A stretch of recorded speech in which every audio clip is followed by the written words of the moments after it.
नमस्कार, आप देख रहे हैं खबर वाला न्यूज। आइए रुक करते हैं खबरों की ओर। भांजे का दर्द।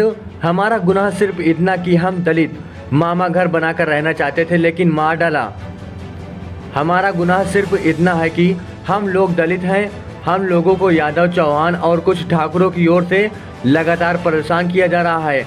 ये लोग हमें मारते पीटते हैं, फिर हमें ही थाने में बंद करा देते हैं। मामा पट्टे की 10 बिस्वा जमीन पर घर बनाकर रहना चाहते थे, मगर ये बात आरोपियों को खटक रही थी, इसलिए उन्हें मार डाला।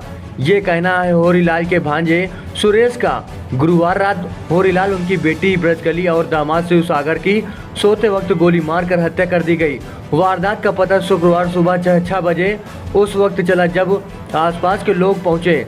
इसके बाद लोग भड़क गए और आगजनी बवाल शुरू कर दिया। गुस्साए लोगों ने 15 घर और 12 गाड़ियां फूंक दी। इस मामले में 8 लोगों के खिलाफ मुकदमा दर्ज किया गया है, मगर गिरफ्तारी सिर्फ मुख्य आरोपी अमर सिंह और अमित सिंह की हुई है। 6 लोग अभी भी फरार हैं, इसलिए अभी भी लोग आक्रोशित हैं। हालात को देखते हुए गांव में अस्थायी पुलिस थाना बनाया गया है। यहां एक इंस्पेक्टर समेत 72 पुलिस कर्मियों को तैनात किया गया है। पोस्टमार्टम के बाद लाश घर पहुंचे और गमगीन माहौल में अंतिम संस्कार कर दिया गया।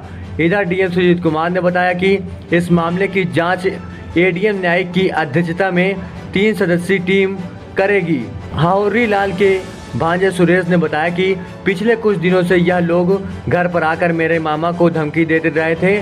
कुछ साल पहले मामा ये ने यादव बिरादरी के कुछ लोगों पर SC/ST एक्ट का केस दर्ज कराया था।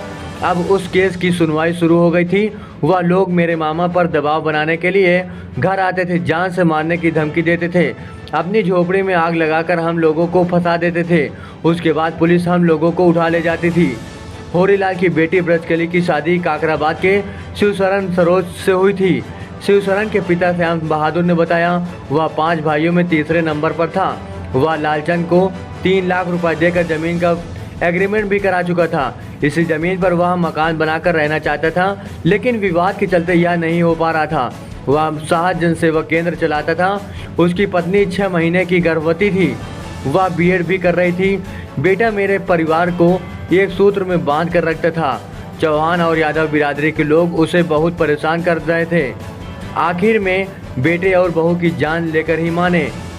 ट्रिपल मर्डर के बाद यादव और चौहान परिवार के लोग घर छोड़कर यहां से सुबह ही भाग गए थे।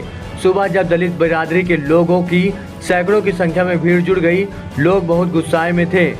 चौहान और यादव परिवार के घरों को आग के हवाले कर दिया गया। करीब 15 घरों को जला दिया गया, 12 वाहन को फूंक दिया गया। बवाल की सूचना पर तहसीलदार पुष्पेंद्र गौतम और थाने की फोर्स मौके पर पहुंची। इस दौरान पथराव में तहसीलदार का सिर फट गया, वहीं 6 पुलिसकर्मी भी घायल हुए हैं। मामला बढ़ता देखकर एडीजी, कमिश्नर, आईजी, एसपी और चाइल्ड और सीओ सिराथू मौके पर पहुंचे। इसके बाद स्थिति को काबू पाने के लिए फतेहपुर, प्रतापगढ़, प्रयागराज और कौशाम्बी से पुलिस फोर्स बुलाई गई। 2 किलोमीटर की रेंज में करीब 500 पुलिसकर्मियों को तैनात किया गया है। फिलहाल स्थिति सामान्य है, लेकिन फोर्स मौके पर मौजूद है। शुक्रवार सुबह पुलिस की तरफ से स्टेटमेंट जारी किया गया कि 2 आरोपियों को पकड़ लिया गया है। बाकी लोगों की तलाश के लिए 3 पुलिस टीम सर्च ऑपरेशन चला रही है। कौशाम्बी में ट्रिपल मर्डर के बाद घटनास्थल पर कौशाम्बी के भाजपा सांसद विनोद सोनकर भी पहुंचे। यहां मौजूद लोगों ने उनके सामने पुलिस प्रशासन और जिला प्रशासन के खिलाफ नारेबाजी भी की। लोगों ने कहा, पुलिस और प्रशासन के लोगों की लापरवाही से आज हमारे परिवार के 3 लोगों की हत्या हो गई है। सांसद ने यहां पुलिस अधीक्षक से कहा कि वह सभी हत्यारों को जल्द गिरफ्तार करें। इतना ही नहीं, उन सभी के खिलाफ NSA की कार्रवाई की जाए। इसके लिए शासन स्तर से भी बात की गई है। चायल से सपा विधायक पूजा पाल भी मौके पर पहुंची थी। मीडिया से बातचीत करते हुए कहा कि इस पूरी घटना के पीछे पुलिस और स्थानीय प्रशासन की लापरवाही है। इस पर सरकार को कड़ी कार्रवाई करनी चाहिए। वहीं बसपा के जोनल कोऑर्डिनेटर राजू गौतम भी यहां पहुंचे थे। उन्होंने कहा, बहन मायावती के निर्देश पर हम यहां आए हैं। उन्होंने कहा कि भाजपा सरकार जिस तरह से गरीबों पर बुलडोजर चला रही है, उसी तरह अब अपराधियों पर भी यहां बुलडोजर चलनी चाहिए।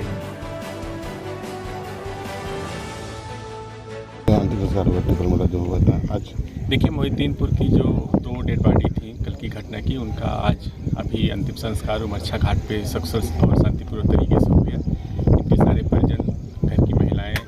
सारे रिश्तेदार यहाँ मौजूद हैं और पुलिस प्रशासन भी यहाँ मौजूद है। और जो एक दूसरी इनका दामाद था, डेड बॉडी थी, वो काकराबाद घाट पे क्रिमेशन हो रहा है इतनी समय शांतिपूर्वक तरीके से। और अब इसमें अभी तक जो 2 अभियुक्त गिरफ्तार हैं, हमारी टीमें गई हुई हैं, अभी अपडेट लेते हैं और आज दिन में जो शेष अभियुक्त हैं उनकी गिरफ्तारी कराएंगे। सर थाना बनाया गया है गाँव में अस्थायी, ये शांति व्यवस्था के दृष्टिकोण से एक अस्थायी पुलिस का सेटअप किया गया है जो स्थिति सामान्य होने तक वहाँ बना रहेगा। और वैसे भी अभी आप देख रहे हैं क्रिमेशन हो गया है, शांतिपूर्वक तरीके से हो गया है, फिर भी हमने जो है अतिरिक्त सतर्कता बरतते हुए वहाँ फोर्स की तैनाती करी है। अब तक की जांच में क्या कोई अफसर पर कार्रवाई हुई है या पुलिसकर्मी पर कार्रवाई, किसी की शिथिलता लापरवाही कुछ सामने आई है? इस संबंध में एडीजी जोन साहब के द्वारा जांच संस्थित की गई है और उसकी रिपोर्ट मिलते ही